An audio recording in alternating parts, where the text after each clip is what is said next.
Perlengkapan peralatan Basarnas gempa.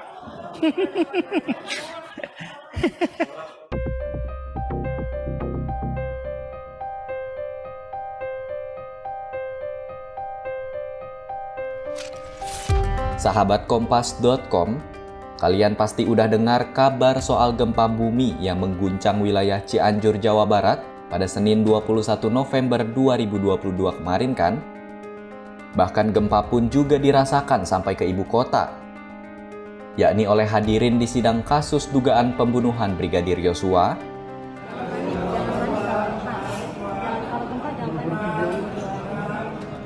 dan juga peserta rapat Komisi 5 DPR dengan BMKG dan juga Basarnas. Perlengkapan peralatan Basarnas gempa.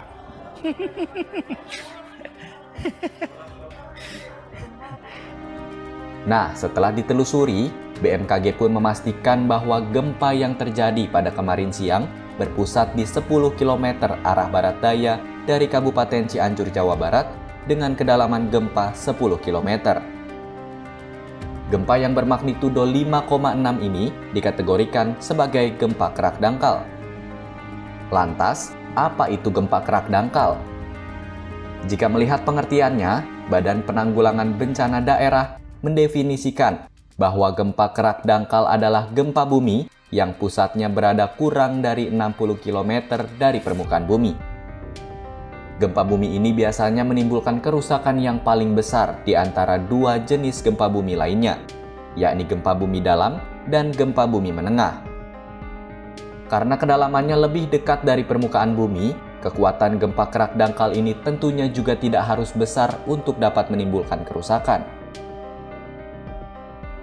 Nah, barusan kita kan sudah tahu kalau gempa Cianjur ini dikategorikan ke dalam jenis gempa kerak dangkal.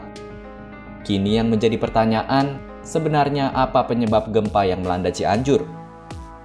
Jadi, gempa yang melanda Cianjur dan sekitarnya ini diduga disebabkan oleh aktivitas sesar Cimandiri. Sesar adalah patahan atau bidang rekahan yang disertai adanya pergeseran relatif terhadap blok batuan lainnya, atau bisa juga disebut sebagai tempat terjadinya gempa bumi. Oh iya, sesar Cimandiri ini merupakan salah satu nama sesar dari total 295 sesar aktif yang ada di Indonesia. Jika melihat letaknya, sesar Cimandiri yang merupakan sesar aktif ternyata memiliki panjang sekitar 100 km. Sesar ini memanjang dari muara Sungai Cimandiri di Pelabuhan Ratu Kabupaten Sukabumi, lalu mengarah ke timur laut melewati Kabupaten Cianjur, Kabupaten Bandung Barat, dan Kabupaten Subang. Zona sesar Cimandiri sendiri terbagi menjadi 5 segmen. Contohnya Cimandiri Pelabuhan Ratu sampai Citarik, kemudian juga ada segmen Pangleseran hingga Gandasoli.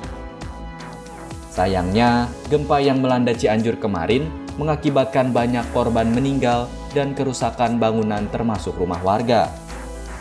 Tapi, BMKG menilai sebenarnya bencana gempa tidak membunuh dan melukai manusia. Yang jadi masalah adalah pembangunan rumah atau gedungnya itu sendiri. Masih banyak rumah atau gedung yang dibangun dengan kualitas rendah dan tidak tahan gempa. Padahal di satu sisi, kawasan Pulau Jawa termasuk wilayah Cianjur cukup rawan gempa karena keberadaan sesar aktif. Jika tidak diantisipasi, hal ini dikhawatirkan bisa menimbulkan kerusakan masif.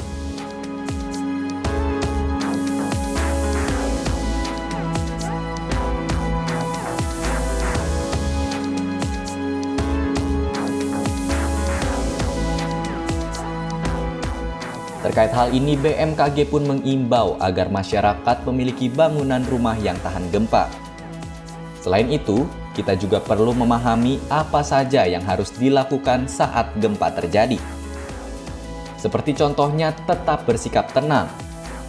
Kalian juga harus segera keluar dari gedung, atau jika berada di gedung tinggi, cara teraman yakni dengan berlindung dari reruntuhan gedung. Seperti contohnya, merunduk di bawah meja.